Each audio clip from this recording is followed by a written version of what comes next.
Assalamualaikum warahmatullahi wabarakatuh. Halo Bapak dan Ibu guru, calon guru penggerak Indonesia. Perkenalkan, saya Feptiulaningrum, guru SD Negeri Tulung Pundong, Kabupaten Bantul, Daerah Istimewa Yogyakarta. Izinkan pada kesempatan ini saya memaparkan aksi nyata modul 1.4 Budaya Positif. Perkenalkan, beliau berdua adalah fasilitator dan pengajar praktek saya, Ibu Erika Ambarita dan Ibu Eti Surwantini. Berikut ini merupakan rancangan tindakan untuk aksi nyata saya.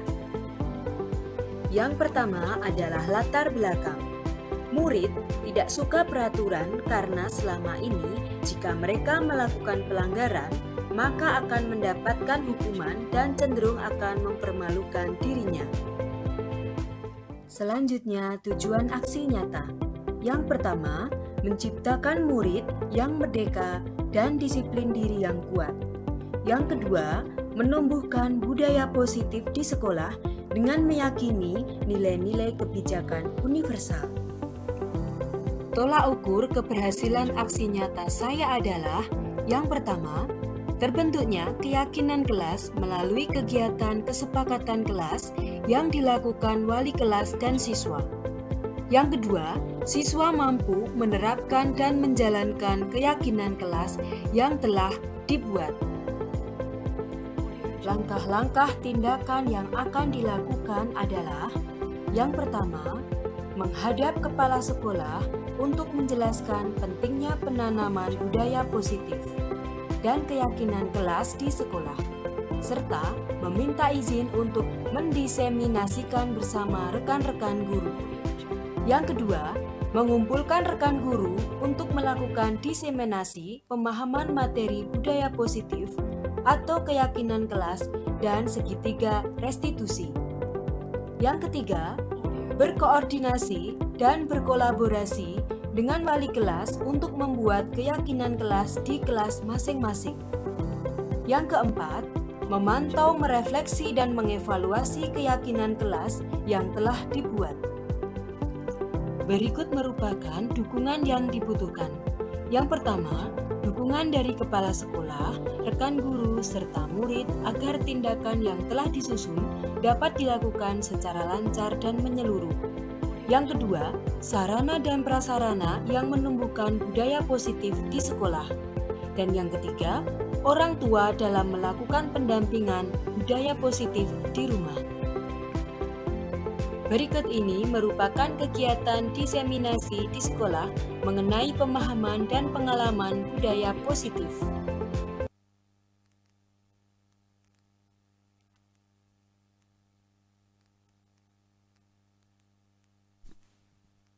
Bismillahirrahmanirrahim. Assalamualaikum warahmatullahi wabarakatuh.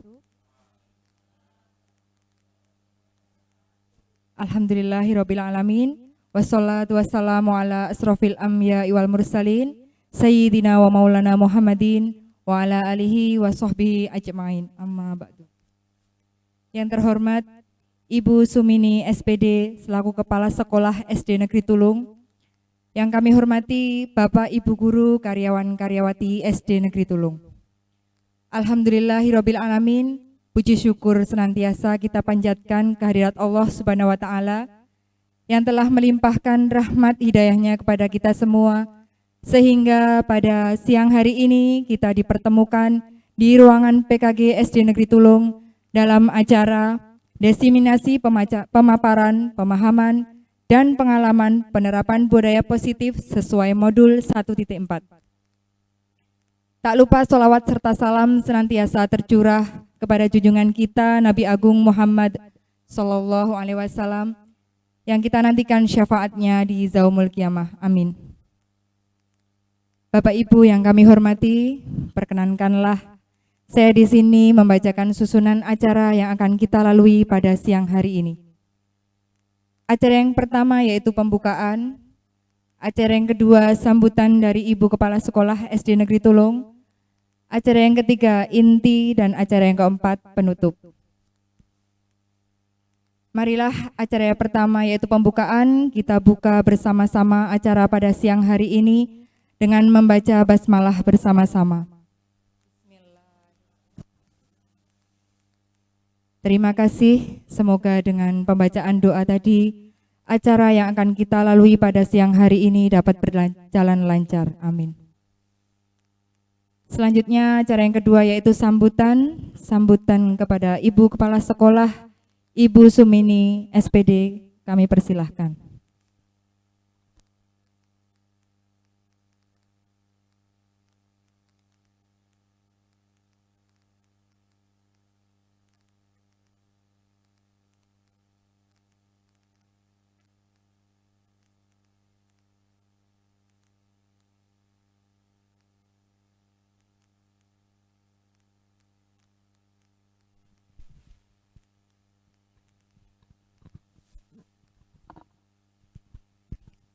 Bismillahirrahmanirrahim. Assalamualaikum warahmatullahi wabarakatuh.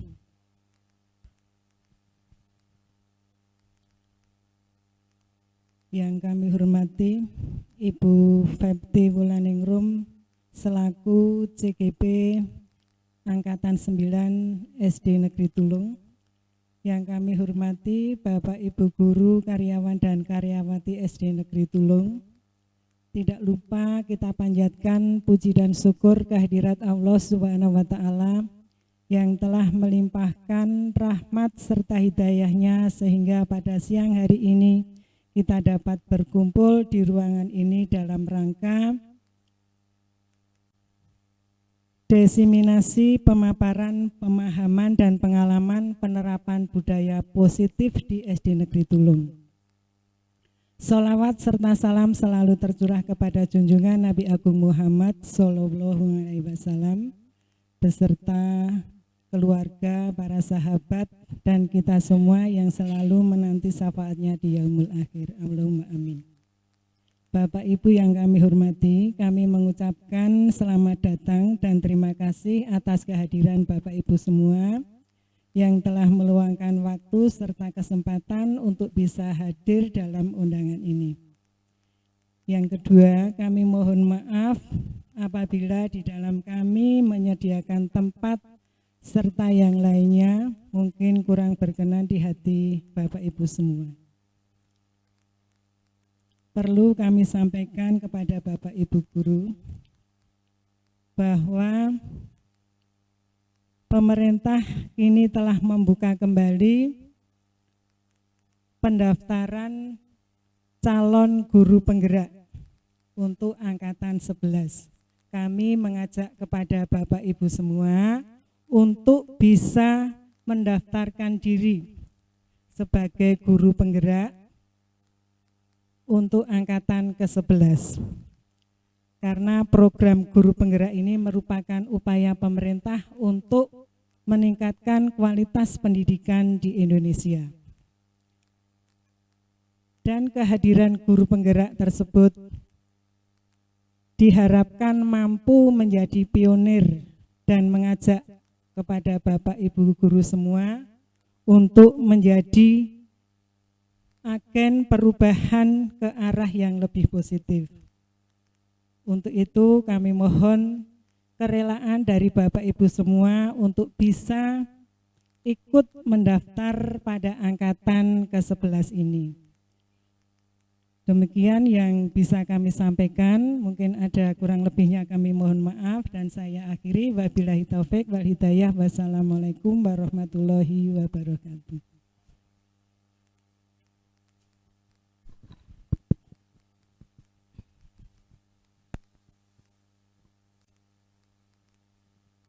Terima kasih, kami aturkan yang sebesar-besarnya kepada Ibu Kepala Sekolah, Ibu Sumini SPD, yang telah memberikan sambutan pada acara siang hari ini. Bapak Ibu, berhubung di hadapan Bapak Ibu sudah tersaji minuman beserta snack, kami mohon Bapak Ibu untuk menikmati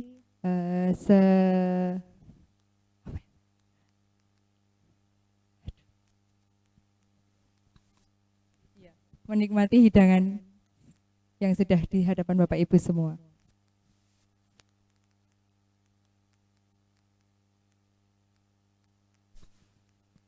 Mohon maaf tanpa mengurangi rasa hormat Bapak Ibu semua, acara kita lanjutkan.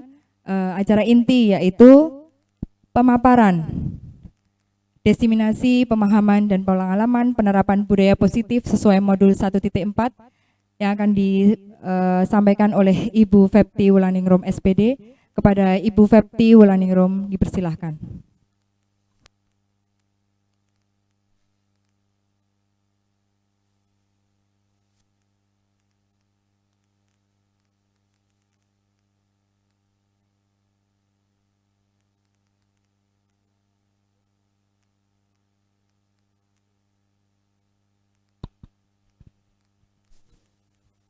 Yang terhormat Ibu Sumini, Sarjana Pendidikan selaku Kepala Sekolah SD Negeri Tulung.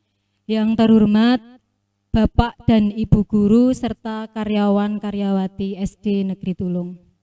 Pertama-tama marilah kita panjatkan puji dan syukur kehadirat Allah Subhanahu wa Ta'ala yang telah melimpahkan rahmat dan hidayahnya sehingga pada kesempatan hari ini kita semua dapat berkumpul di ruangan KKG SD Negeri Tulung ini tanpa suatu halangan apapun.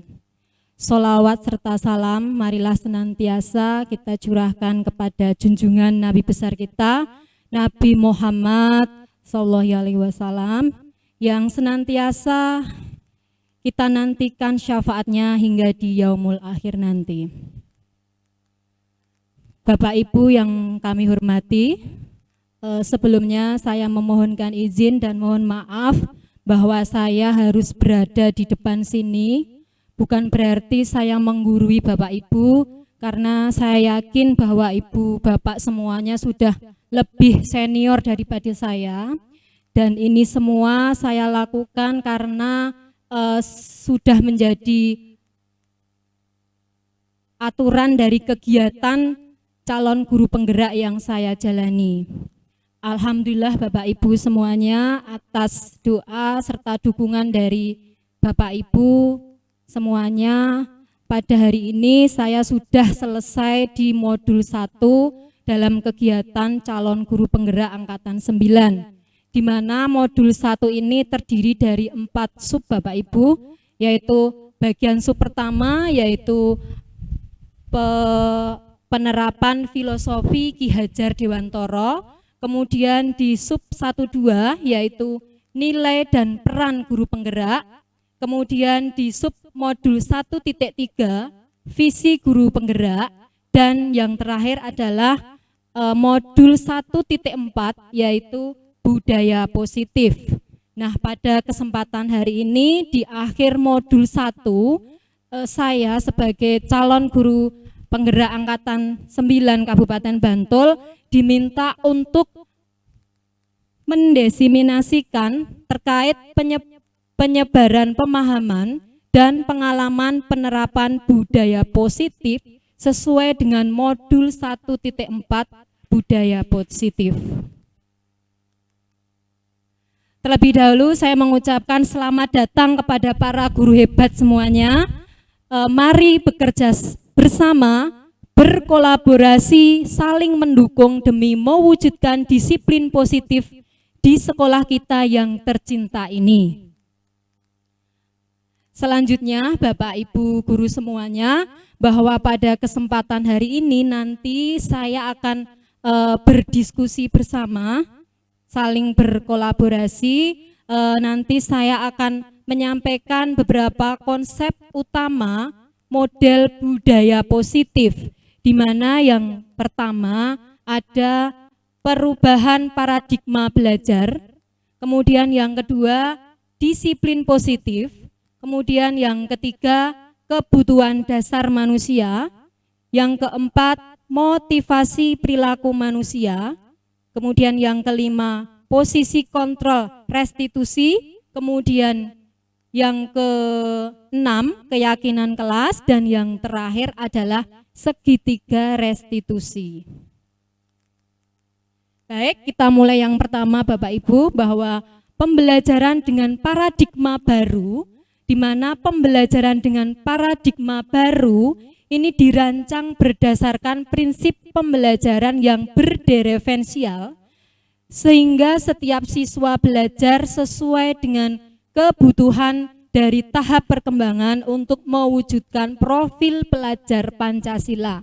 Mungkin Bapak Ibu guru sudah tidak asing lagi ya, untuk profil pelajar Pancasila ini ada berapa ya Bapak Ibu semuanya? Ada 6 ya, ada 6. Yang pertama yaitu beriman, bertakwa kepada Tuhan Yang Maha Esa dan berakhlak mulia. Kemudian yang kedua, berkebinekaan global. Kemudian bergotong royong, mandiri, bernalar kritis, dan kreatif.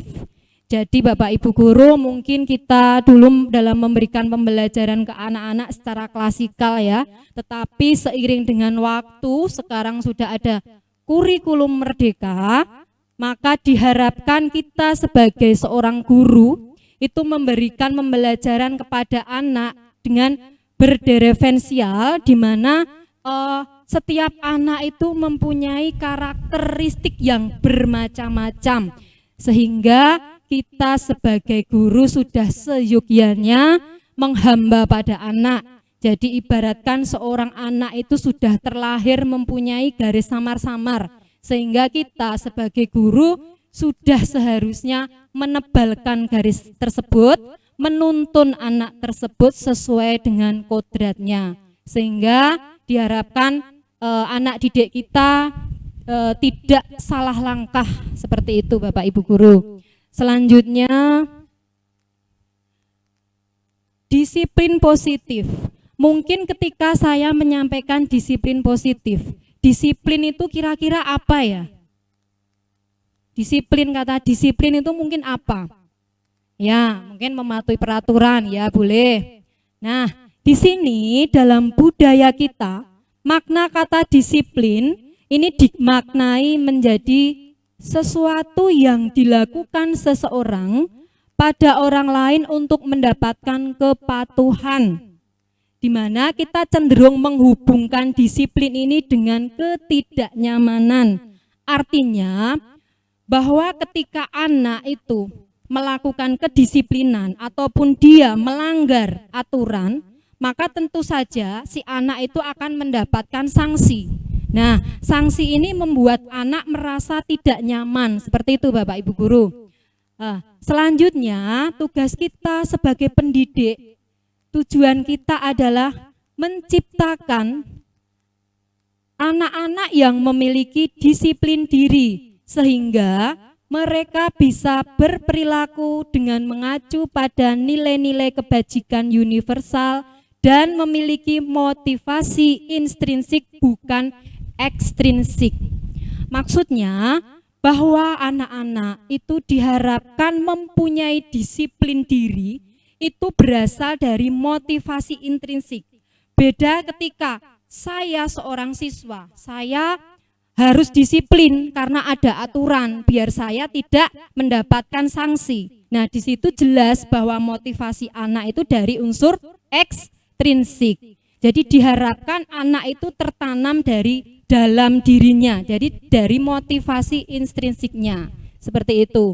Kemudian disiplin positif merupakan salah satu cara penerapan disiplin yang bertujuan untuk menumbuhkan kesadaran serta memberdayakan anak untuk melakukan sesuatu tanpa sogokan, ancaman maupun hukuman.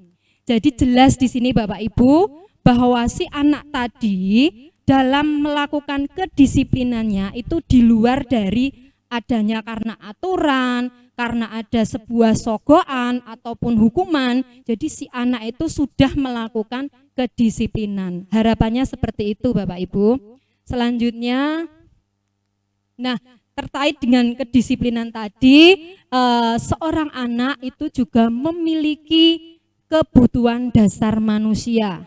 Nah, kebutuhan dasarnya itu ada 5 Bapak Ibu.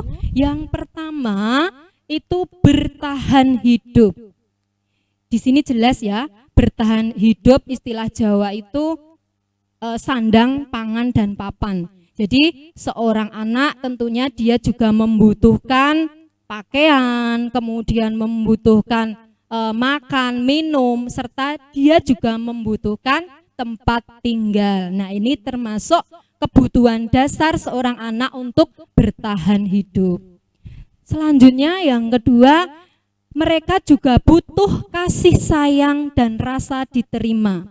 Jadi misalnya dalam saat pembelajaran di kelas, mungkin kita pernah menjumpai seorang anak yang mungkin dia meminta diperhatikan kita.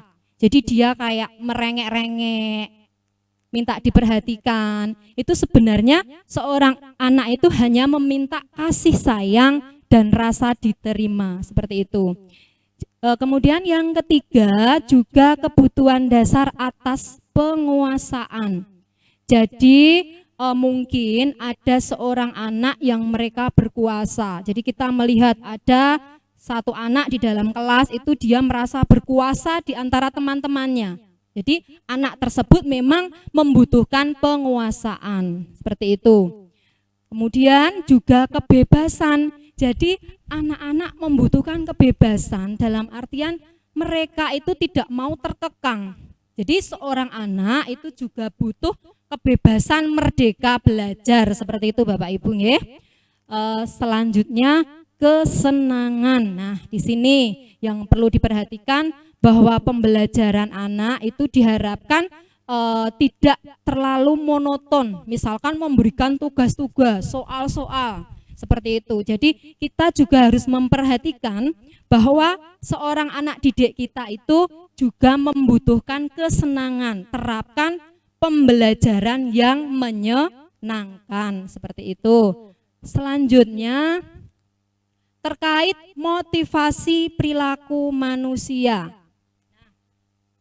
Motivasi perilaku manusia ini, dari motivasi ini merupakan dorongan Bapak Ibu ya, dorongan yang timbul pada diri seseorang secara sadar dan tidak sadar untuk melakukan suatu tindakan dengan tujuan tertentu. Jadi perilaku manusia itu ada beberapa motivasi di sini ya, secara sadar dan tidak sadar. Perilaku tersebut didasarkan pada apa? Yang pertama tentunya pada menghindari ketidaknyamanan dan hukuman. Jadi seorang anak itu melakukan disiplin diri karena dia takut dihukum. Ya, karena dia takut dihukum ini sehingga dia menghindari ketidaknyamanan dan hukuman. Nah, dari ini termasuk motivasi ekstrinsik ya Bapak Ibu, karena ada sebuah hukuman. Jadi anak itu disiplin karena tidak mau dihukum. Jadi itu adanya motivasi ekstrinsik dari luar. Kemudian yang kedua itu mendapatkan imbalan atau penghargaan dari orang lain. Jadi di sini murid melakukan disiplin itu karena ia ingin mendapatkan imbalan. Nah, ini juga sama, motivasi ekstrinsik, jadi dari luar. Misalkan ketika si anak itu disiplin dalam artian misalnya hari Senin mereka memakai atribut lengkap. Kalau sudah memakai atribut lengkap, nanti akan mendapatkan imbalan seperti itu. Jadi seolah-olah si anak tersebut dalam melakukan disiplin itu hanya mengharapkan sebuah imbalan, bukan dari dalam hatinya sendiri. Kemudian ini yang paling bagus ya, jadi menghargai nilai-nilai kebajikan diri sendiri. Nah, diharapkan yang poin ketiga ini yang ada pada anak didik kita, yaitu murid ketika melakukan disiplin diri ini karena sadar ya, sadar akan nilai kebajikan dirinya. Ya, jadi ini termasuk motivasi intrinsik yang datang dari dalam hati, terdorong dari hati nuraninya sendiri, bukan karena dari sebuah aturan ataupun imbalan ataupun penghargaan. Seperti itu Bapak Ibu. Selanjutnya, nah, konsep disiplin sendiri itu nanti ada identitas gagalnya, di mana Yang pertama di hukuman. Kenapa? Karena hukuman ini menyakitkan ya, terutama bagi peserta didik yang melakukan kesalahan. Nah, tentunya anak didik kita yang sudah melakukan kesalahan, dia mendapatkan hukuman. Mungkin yang dirasakan si anak itu jelas terasa menyakitkan, seperti itu. Kemudian juga ada timbul tidak nyaman. Itu jelas ya, si anak tersebut merasa tidak nyaman karena sudah mendapatkan sanksi, seperti itu. Kemudian memaksa. Maksudnya memaksa itu karena ada sebuah hukuman, maka si anak dipaksa harus disiplin. Jadi ada memaksanya, seperti itu. Kemudian juga murid menyembunyikan kesalahan.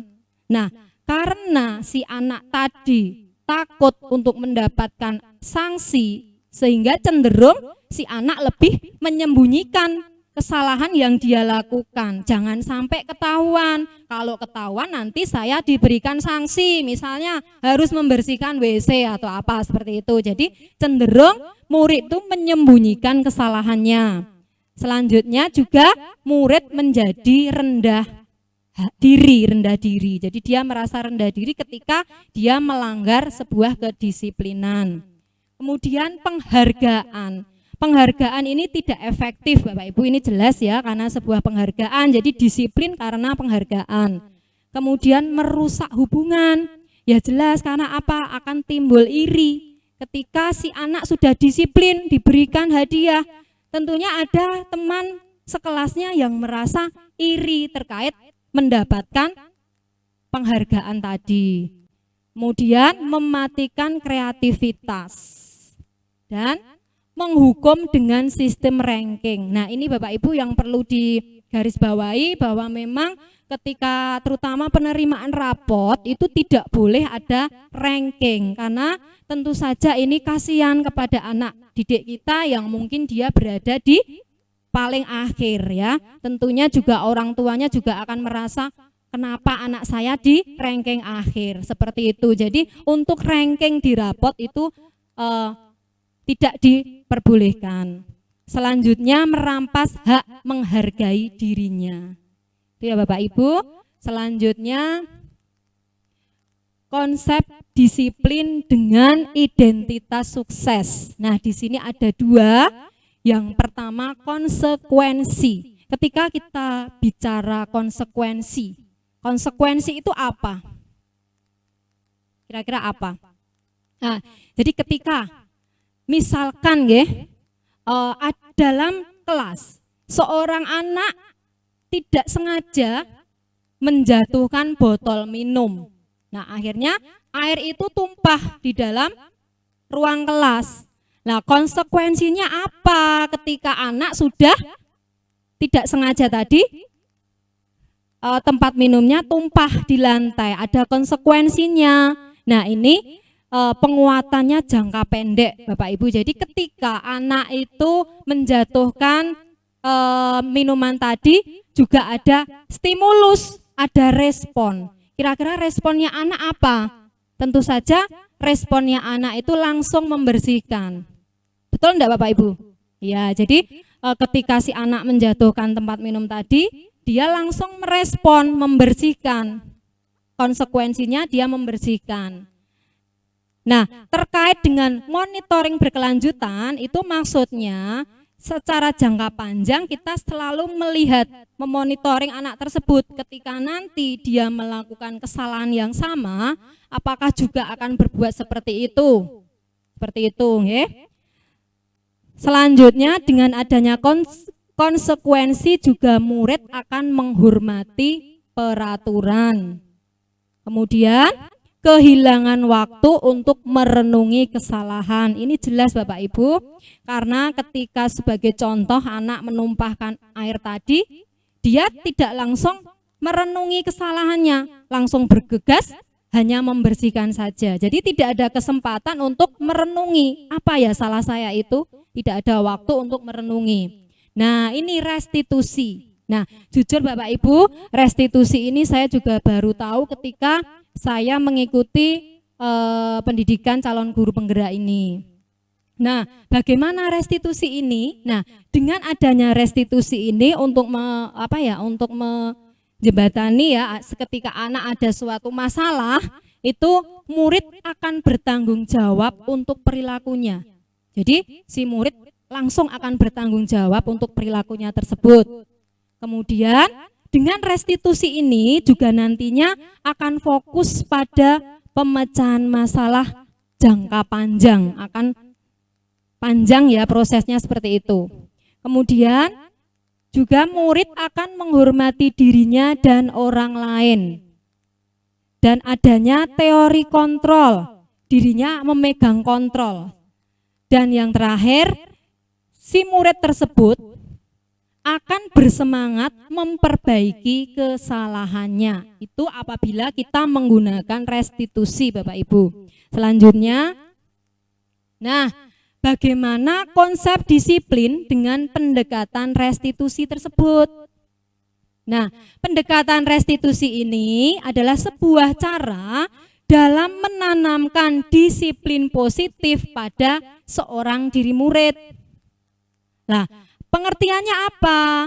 Restitusi ini adalah proses menciptakan kondisi bagi murid untuk memperbaiki kesalahan mereka sehingga mereka bisa kembali pada kelompok mereka dengan karakter yang lebih kuat.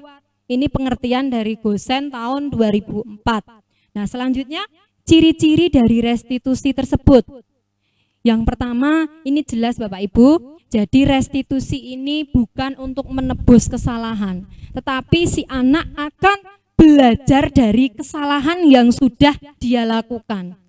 Kemudian yang kedua, ini akan memperbaiki hubungan. Jadi ketika si anak melakukan kesalahan dan kita mengatasinya dengan segitiga restitusi, nanti tentunya si anak tersebut akan memperbaiki hubungannya. Kemudian dengan restitusi ini juga bukan paksaan Bapak Ibu, tetapi ini nanti sebuah tawaran. Selanjutnya, dengan restitusi juga akan menuntun untuk melihat ke dalam diri seorang anaknya tersebut dan mencari kebutuhan dasar yang mendasari tindakannya. Selanjutnya akan fokus pada karakter bukan tindakan, dan juga akan menguatkan dan fokus pada solusi pemecahan masalah itu jika kita menggunakan restitusi. Selanjutnya, saya akan mencoba membuatkan kasus ya, contoh kasus di sini yang mungkin sering kita hadapi di dalam kelas, bahwa ada seorang siswa yang tidak mengerjakan PR Bapak Ibu. Tentunya ini sering kita hadapi ya. Nah, ketika kita memandang dari segi hukuman, kemudian dari konsekuensi dan dari restitusi. Jadi, ibaratkan ketika anak tidak mengerjakan PR, ada sebuah hukuman. Hukumannya apa? Guru menghukum siswa tersebut hormat bendera 10 menit. Ada yang seperti itu ya. Jadi ini sudah di luar dari konteksnya. Anak tidak mengerjakan PR, tetapi kok hukumannya harus hormat. Hormat bendera selama 10 menit. Kemudian hal tersebut membuat guru marah dan si murid menjadi ketakutan. Seperti ini mungkin masih adakah hukuman seperti ini Bapak Ibu? Sudah tidak ada, alhamdulillah. Kemudian ada konsekuensi. Ketika anak tidak mengerjakan PR, ada konsekuensinya apa? Konsekuensinya nanti ketika istirahat kamu harus mengerjakan PR itu 3 kali. Nah, ini masih ada hubungannya ya, ada hubungan kasus yang terjadi. Jadi pas istirahat si anak harus mengerjakan 3 kali lipat. Nah, hal ini jelas ini guru tegas ya, guru tegas, dan tentunya siswa juga menghormati peraturan. Ini ada kaitannya dengan apa kasus yang terjadi ke anak. Nah, dengan restitusi Bapak Ibu. Ketika dengan restitusi, guru menanyakan terlebih dahulu keyakinan kelas kepada anak tersebut. Jadi pertama, guru menanyakan keyakinan kelas dan membantu siswa menyelesaikan masalahnya. Sehingga guru terbuka dan siswa menghormati dirinya dan orang lain. Maksudnya dengan segitiga restitusi ini, ketika anak tidak mengerjakan PR, kita tanya dulu, kenapa kok tidak mengerjakan PR? Nah, tentunya kita akan mendengarkan alasan si anak tersebut, seperti itu. Nah, nanti kita akan ada tindakan lebih lanjut. Selanjutnya, nah di sini Bapak Ibu, untuk 5 posisi kontrol restitusi. Jadi peran seorang guru itu nanti ada 5, ya, ada 5 sebagai penghukum, apakah pembuat rasa bersalah atau sebagai teman, pemantau atau di posisi manajer. Kira-kira Bapak Ibu guru berada di posisi mana? Ada 5 posisi kontrol ini. Apakah di penghukum, pembuat rasa bersalah, atau di posisi teman, atau pemantau, atau pula di posisi manajer. Nah, sekarang dari 5 itu seperti apa Bapak Ibu? Kasusnya seperti apa? Mungkin saya akan sedikit ada video yang mungkin bisa bersama-sama ya, kita bisa menggali dari video tersebut ya. Yang pertama, posisi kontrol sebagai penghukum Bapak Ibu.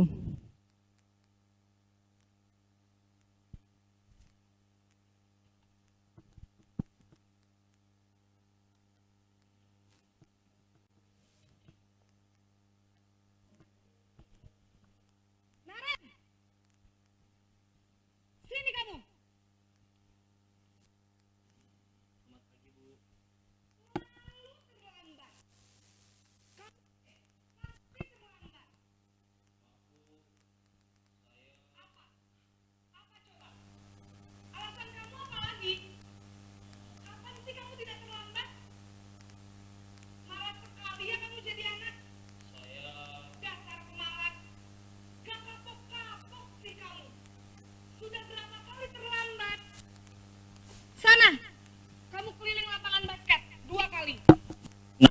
Saya harus keliling lapangan basket, Bu. Kenapa? Kamu melawan ibu? Berani-beraninya jawab. Sudah terlambat, masih berani jawab pula. Sekarang, keliling lapangan basket 5 kali sekalian. Biar kapok. Cepat. Pergi sana ke lapangan basket.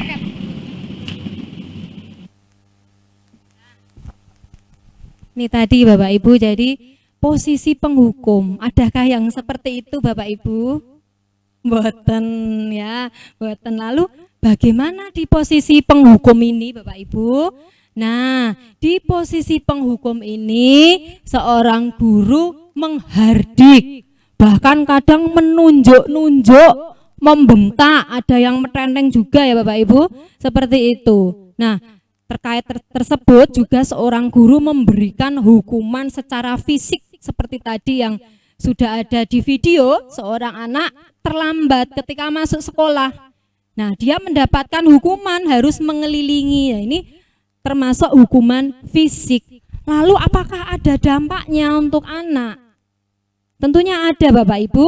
Dari posisi guru sebagai penghukum ini ada dampak kepada murid, yaitu murid menjadi pendendam, akan pendendam. Maksudnya begini, misalkan ketika anak sudah lulus dari SD Negeri Tulung ini, ingat, wah dulu saya waktu membuat kesalahan telat sama Bu Fepti dihukum suruh mengelilingi halaman. Nah, sampai dia lulus dia membekas, jadi dia mendendam seperti itu.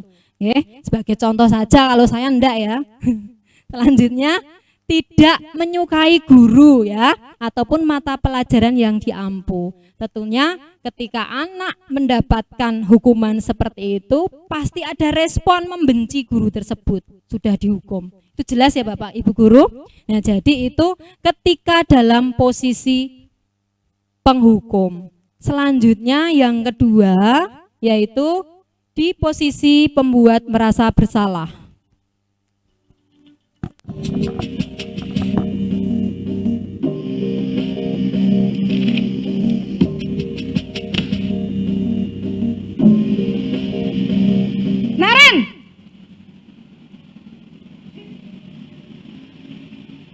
Selamat pagi, Bu. Naren, kamu kenapa terlambat lagi, nak? Ya Tuhan, Naren, kamu senang ya bikin ibu susah ya? Kalau kamu terlambat lagi, nanti ibu yang ditegur bapak kepala sekolah, nak. Disangka ibu tidak bisa membina kamu. Duh, gimana ini? Maaf, Bu. Duh Gusti Naren, kamu suka ya kalau ibu ditegur bapak kepala sekolah? Terus, sekarang ibu harus tulis apa ini di buku absen?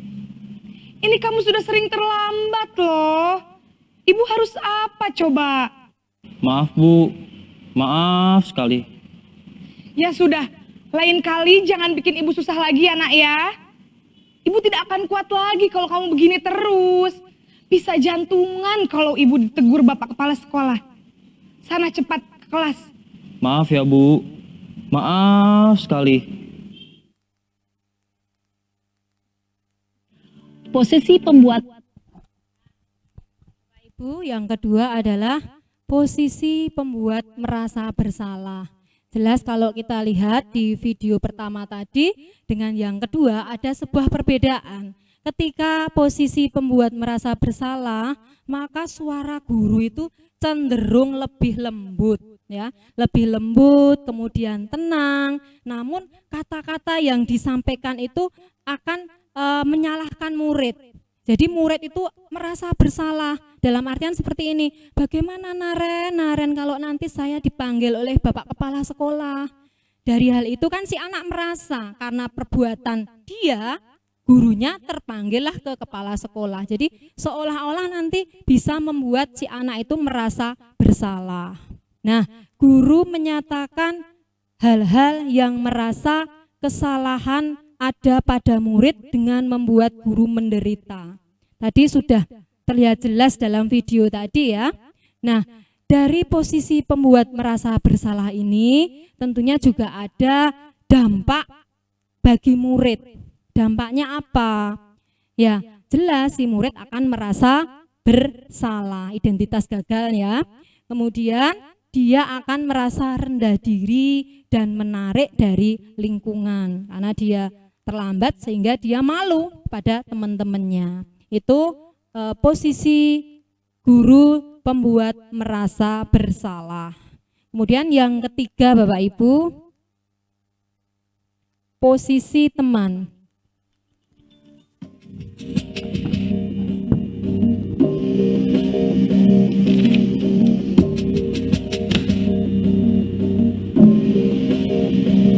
Naren!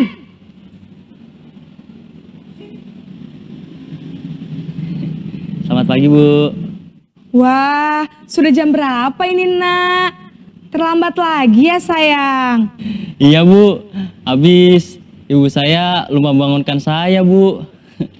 Kamu malah menyalahkan ibu kamu. Kamu bukannya anak yang larinya paling kencang. Kok terlambat sih? Iya, Bu. Saya memang terlambat bangun tadi. Jadi, biarpun saya lari kencang, tetap gak kekejar, Bu. Ya sudah sana, nanti lain kali larinya lebih kenceng lagi ya. Biar gak terlambat lagi. Bikin seneng ibu, demi ibu. Bisa kan? Bisa lah, Bu. Ya sudah sana masuk kelas. Ibu beresin urusan absen kamu. Kamu ini ada-ada saja.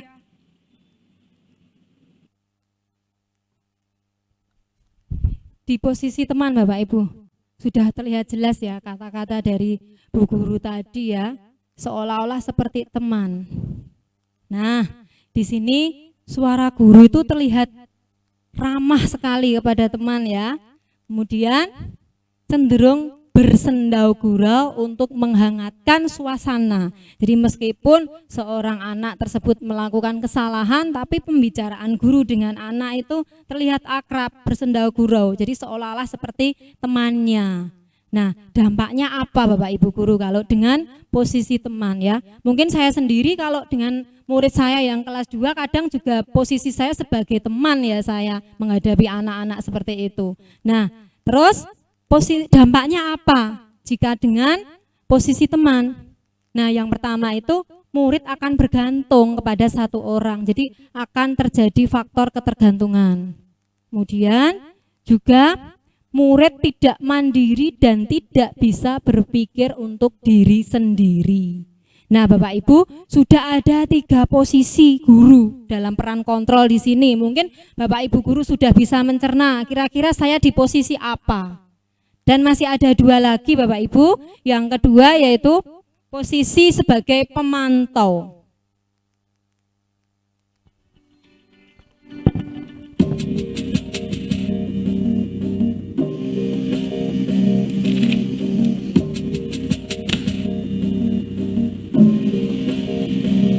Naren!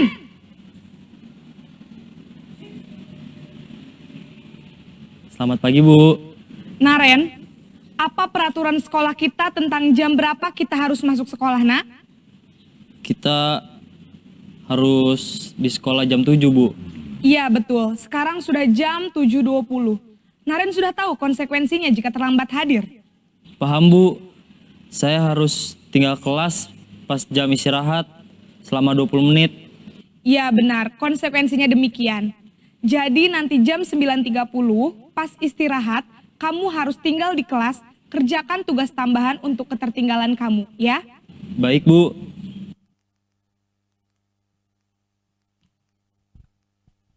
Di posisi pemantau Bapak Ibu atau di posisi monitor. Nah, di sini seorang pemantau bersuara datar ya. Guru tadi bersuara datar, kemudian dia juga tidak emosional dan juga tidak bersendau gurau. Ya, berbeda dengan yang video sebelumnya tadi. Kemudian juga sedikit menggunakan suara tinggi. Nah, di sini akan tercipta identitas diri positif atau keberhasilan. Pemantau perlu senantiasa memantau. Pada saat murid diberikan sanksi, maka guru pun harus selalu mengawasi. Jadi di sini guru itu selalu memantau. Ketika anak melakukan kesalahan, posisi guru memantau, monitoring anak tersebut. Nah, dampak dari posisi pemantau atau monitoring ini yang pertama, murid akan menghitung konsekuensi dan hadiah tanpa memahami sepenuhnya nilai kebajikan yang dituju.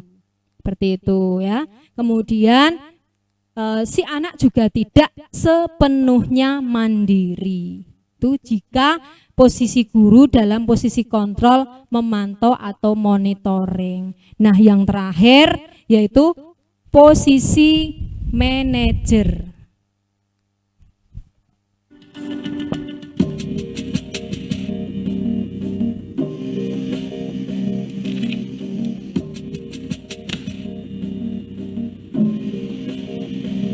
Naren!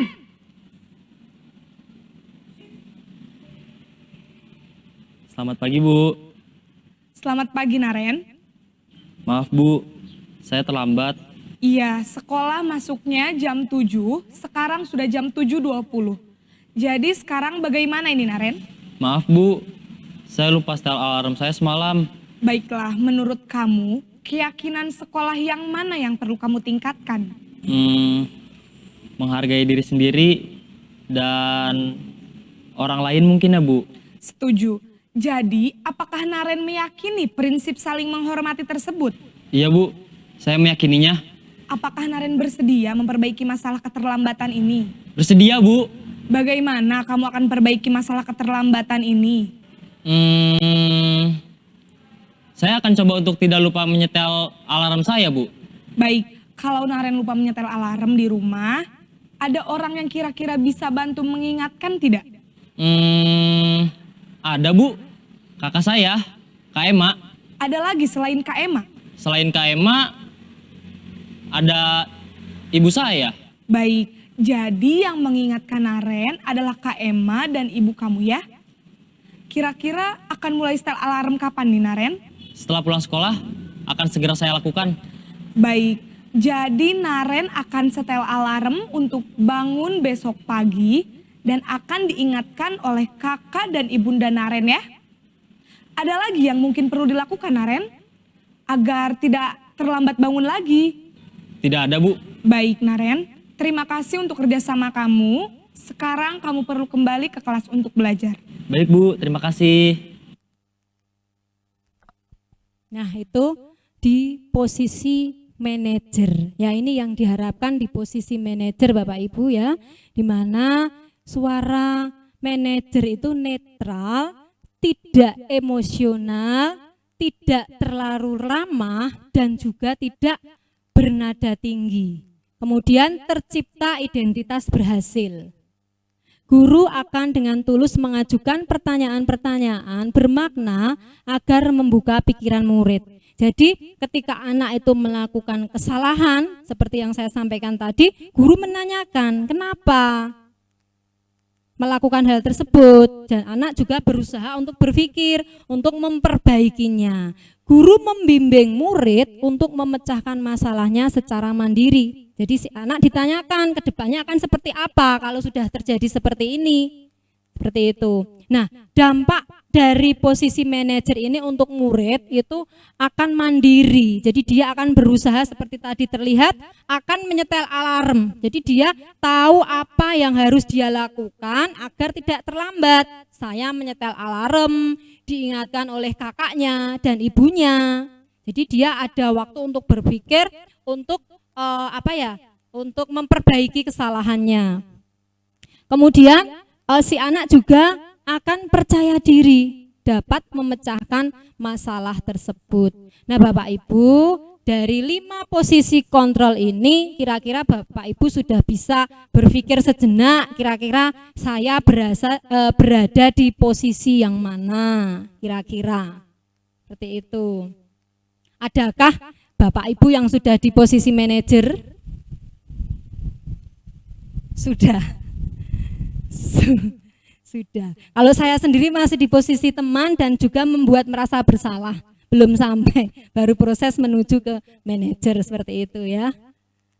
Oke Bapak Ibu, selanjutnya diharapkan guru itu berada di posisi manajer agar guru dapat menerapkan disiplin positif yang berpihak pada murid dan yang memerdekakan murid.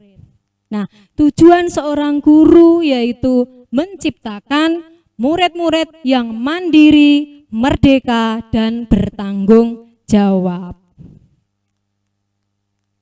Nah, tadi dalam video tadi sudah sedikit disinggung masalah keyakinan kelas. Nah, mengapa keyakinan kelas Bapak Ibu? Kenapa kita tidak menggunakan peraturan kelas? Kenapa?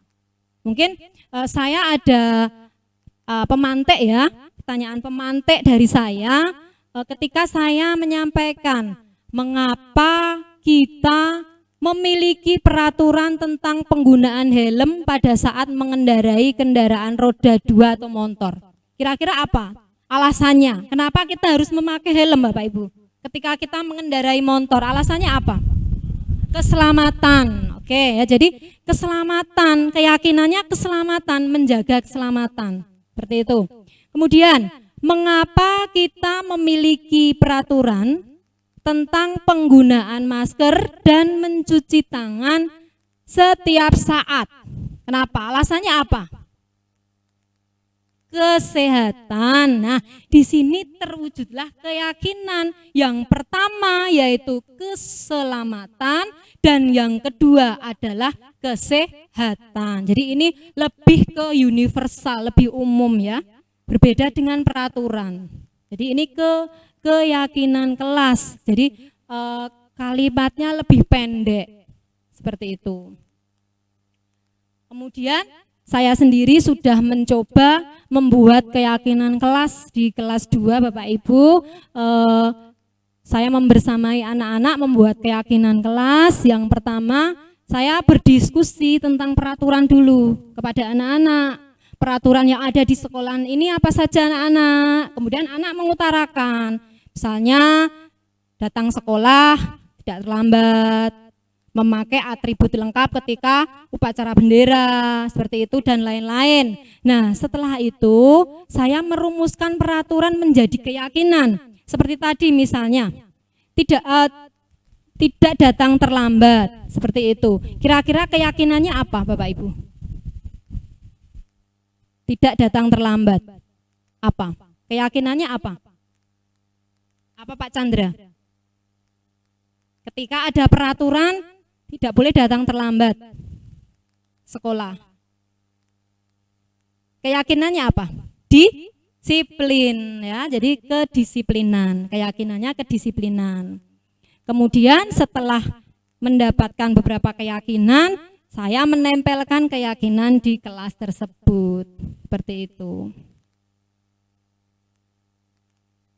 Lalu bagaimana pembentukan keyakinan kelas? Jadi di sini saya mari bersama-sama Bapak Ibu semuanya kita membuat keyakinan kelas ya, bukan peraturan lagi tapi keyakinan kelas.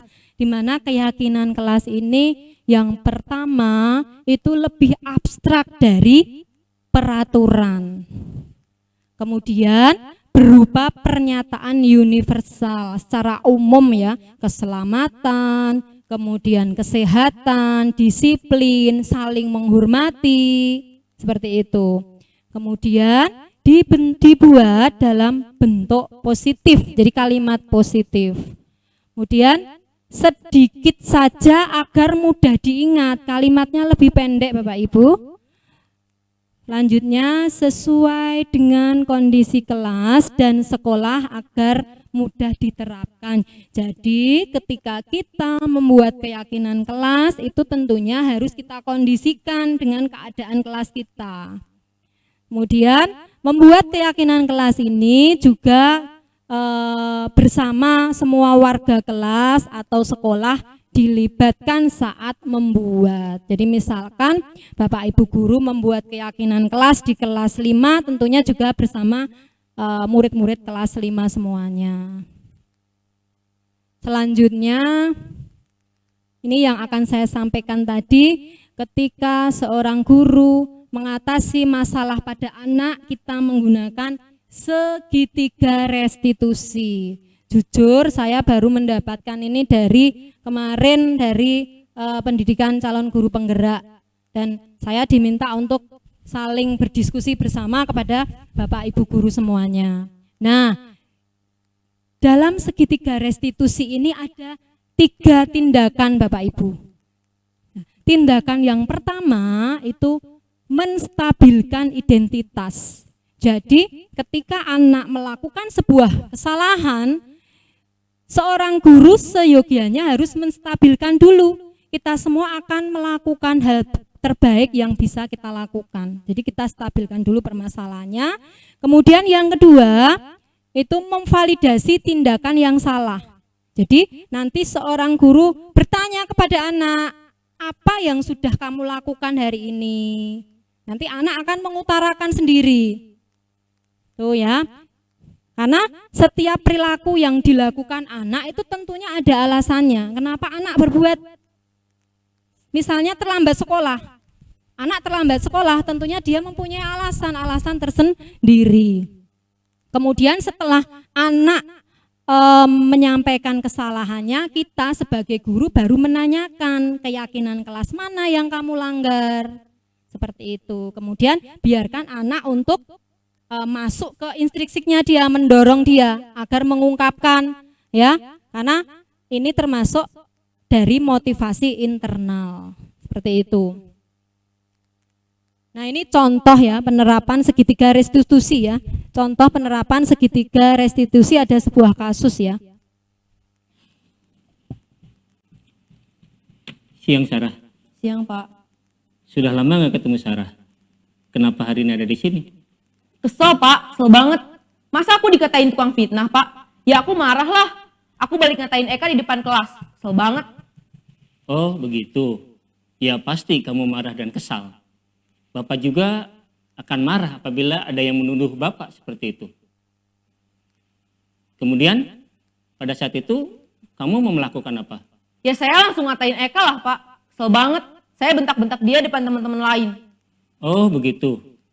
Pasti kamu melakukan seperti itu karena suatu alasan tertentu bukan? Iyalah, masa saya diam saja Pak? Ya saya bela diri lah. Masa saya dituduh tukang fitnah? Ya wajar lah. Mempertahankan harga diri itu sesuatu yang penting buat kamu. Untung kamu tidak bertindak lebih gegabah lagi. Hanya membentak-bentak. Iya Pak. Untung saya masih bersabar dan hanya membentak saja. Sudah gemes padahal, saya pasti bela diri lah. Ya pasti ya. Tapi kamu memilih untuk tetap bertahan dan bersabar. Kamu memilih untuk tidak berbuat lebih parah lagi bukan? Iya. Nah, sekarang coba kita lihat lagi. Tindakan kamu yang bentak-bentak Eka di kelas. Tindakan kamu itu kira-kira sesuai dengan keyakinan kelas atau prinsip kamu tidak? Enggak lah Pak. Capek Pak jadi pemarah. Jadi keyakinan atau prinsip mana yang kurang sesuai dengan keinginan kamu? Ya, saya sebenarnya sangat menghargai orang lain. Mungkin saat itu saya menjadi emosi, jadi tidak menunjukkan sikap itu. Kamu meyakini tidak? Menghargai orang lain itu penting buat kamu. Yakinlah Pak. Iya, setuju. Kita harus saling menghargai. Namun, ada juga keyakinan yang kita sepakati yang perlu kita jalankan apabila kita sedang marah, bukan? Ya saya bisa lebih proaktif, mulai dengan diri sendiri. Saya bisa jadi lebih bersabar, mengambil waktu jeda untuk berpikir mau apa selanjutnya. Kira-kira kamu bersedia memperbaiki masalah ini tidak? Bersedia Pak. Kalau kamu memperbaiki masalah ini, kamu akan menjadi orang seperti apa? Saya akan menjadi orang yang bertanggung jawab kali ya Pak. Dan senantiasa proaktif. Iya, menurut kamu bagaimana rasanya menjadi orang seperti itu? Ya nyaman lah, bangga bisa bersabar dan menahan diri. Baiklah kalau begitu. Yuk kita pikirkan bagaimana memperbaiki masalah ini.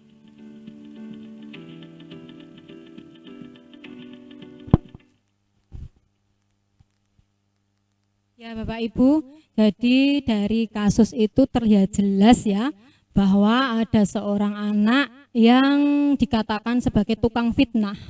Nah di situ langsung si anak menemui gurunya tersebut. Nah gurunya tadi yang sudah saya sampaikan bahwa dalam mengatasi permasalahan tersebut menggunakan restitusi. Jadi tadi dari tahap menstabilkan identitas dulu sudah terlihat di situ, distabilkan identitas bahwa si anak masih terlihat emosi ya tadi ya Bapak Ibu, distabilkan, kemudian seorang guru memvalidasi tindakannya yang salah. Nah di sini tadi terlihat jelas ya bahwa keyakinannya tadi apa, keyakinan kelasnya Bapak Ibu?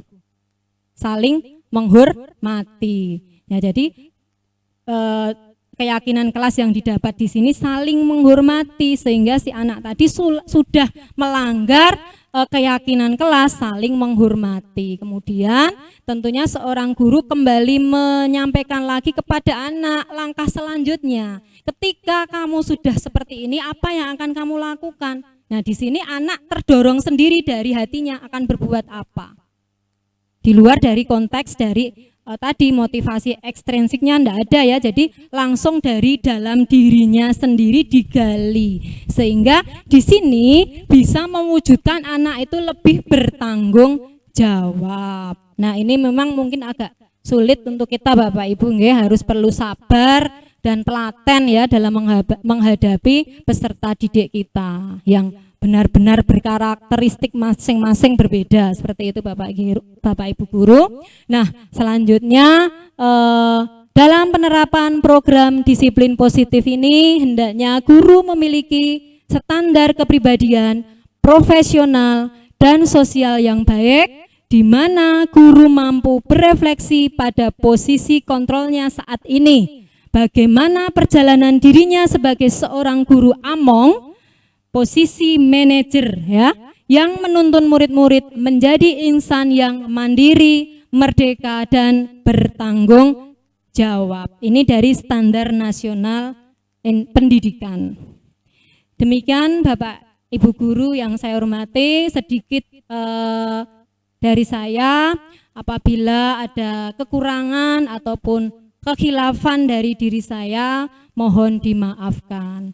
Sekian dari saya akhiri. Tapi sebelum saya akhiri, mungkin nanti ada sedikit pertanyaan atau mungkin ada masukan untuk diri saya atau penguatan diri saya ya. Tapi saya akhiri. Wassalamualaikum warahmatullahi wabarakatuh. Terima kasih, kita berikan aplaus untuk Ibu Fepti yang sudah memaparkan mungkin Bapak Ibu dari pemaparan Ibu Fepti tadi mungkin ada yang ingin ditanyakan terkait dengan budaya positif. Ya. Adakah Bapak Ibu guru yang mau ditanyakan atau didiskusikan dalam forum ini?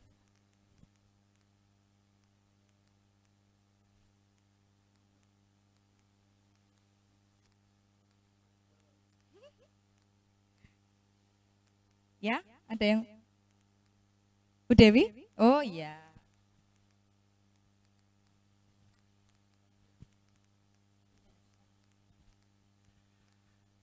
Assalamualaikum warahmatullahi wabarakatuh. Terima kasih waktu yang diberikan pada saya.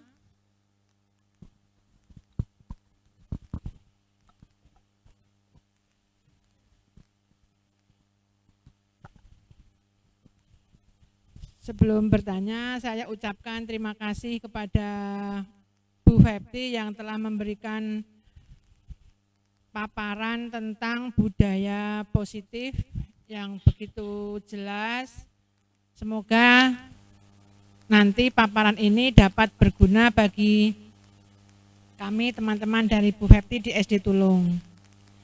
Dari paparan tadi ada yang belum jelas ya Bu, mohon dijelaskan lagi mengenai perbedaan keyakinan dengan peraturan. Itu saya kok belum jelas nih Bu nggih. Kalau dulu tata tertib, sekarang keyakinan dengan peraturan. Kemudian bagaimana cara atau langkah pembentukan keyakinan di kelas. Mohon dijelaskan lagi. Terima kasih Bu Fepti.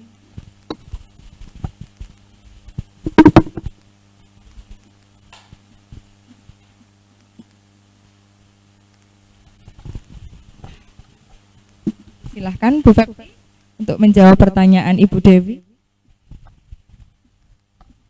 Ya, terima kasih untuk Ibu Tridewi Susiati untuk pertanyaannya ya.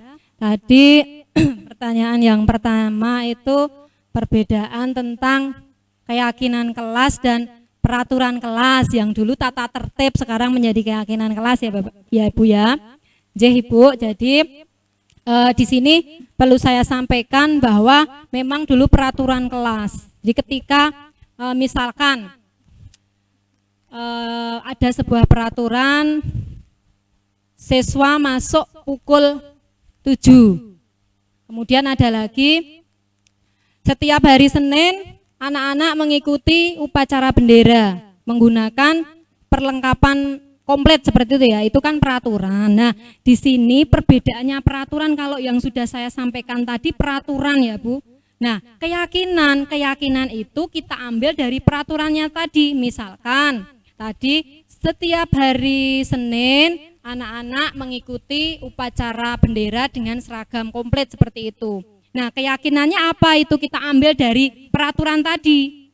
Nah, itu keyakinannya apa? Masuk ke kedisiplinan juga masuk ya, karena memakai seragam kompletnya itu keyakinannya yaitu kedisiplinan. Jadi cuma universal, kalimatnya lebih pendek. Kemudian misalnya mendengarkan guru saat guru menyampaikan pembelajaran. Nah itu peraturan, yaitu keyakinannya apa? Saling menghormati. Jadi ketika ada orang yang berbicara sudah seyogyanya kita mendengarkan. Nah di situ perbedaannya di situ. Jadi keyakinannya itu diambil dari peraturannya tadi. Jadi lebih simpel ke keyakinan. Kemudian ini juga sudah menjadi jawaban ya, bagaimana cara membuat keyakinan di kelas. Cara membuatnya itu seperti tadi saya sudah menyampaikan, saya membuat keyakinan di kelas 2. Jadi anak-anak untuk saya minta menyampaikan peraturan di sekolahan di SD Negeri Tulung ini apa saja. Atau mungkin peraturan di kelas kita apa anak-anak, kita sepakati apa peraturannya. Nah anak-anak menyampaikan, tidak boleh mengganggu temannya, misalkan seperti itu. Tidak boleh mencontek Bu. Banyak masukan yang masuk seperti itu, kemudian saya rangkum, setelah itu saya ambil satu persatu anak-anak, kalau tidak boleh mengganggu temannya itu keyakinan apa anak-anak? Saling menghormati Bu, seperti itu. Jadi nanti secara otomatis kita dapat menemukan keyakinan kelas, seperti itu. Jadi nanti ketika anak melanggar ataupun dia melakukan kesalahan, kita tanya, kamu sudah melanggar keyakinan apa nak? Karena keyakinan tadi sudah dibuat secara bersama-sama. Nah, insya Allah nanti diharapkan anak ada dorongan dari dalam dirinya, bukan dari karena saya melakukan kesalahan, saya terus dihukum karena ada aturan. Jadi dia disiplin karena ada hukuman, itu ekstrinsip, bukan dari instruksi dari dirinya. Mungkin itu ya Bu yang bisa saya, sedikit jawaban dari saya, mungkin ada tambahan ataupun penguatan dari Bapak Ibu Guru, monggo.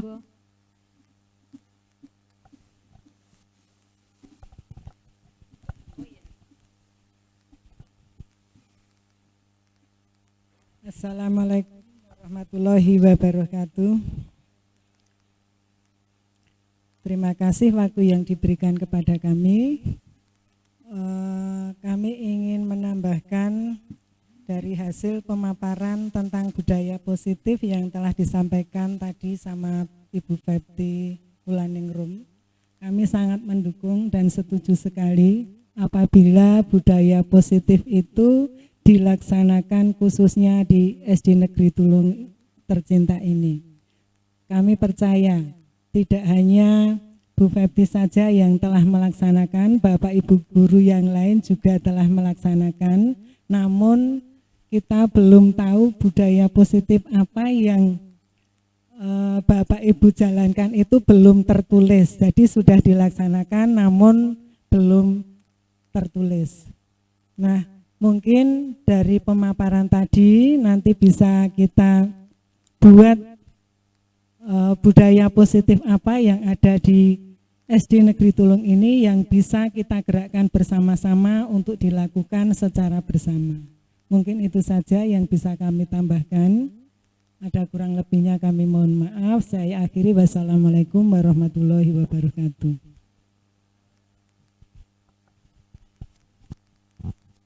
Terima kasih kepada Ibu Kepala Sekolah yang telah menambahkan atau mengapresiasi dari apa yang sudah disampaikan oleh Ibu Fepti. Untuk selanjutnya, apakah masih ada yang ingin ditanyakan, Bapak Ibu? Cukup? Pas? Oh iya. Kalau tidak ada yang ditanyakan, dikiranya dirasa pas. Untuk selanjutnya, acara yang terakhir yaitu penutup. Sebelum acara ini kita tutup, tentunya saya dalam menghantarkan acara pada siang hari ini, banyak kesalahan, banyak kekurangan, astagfirullahaladzim, semuanya kesalahan saya mohon maaf sebesar-besarnya. Dan marilah acara pada siang hari ini kita tutup dengan membaca hamdalah bersama-sama. Ya, kita akhiri. Wassalamualaikum warahmatullahi wabarakatuh. Tepuk tangan untuk kita semua.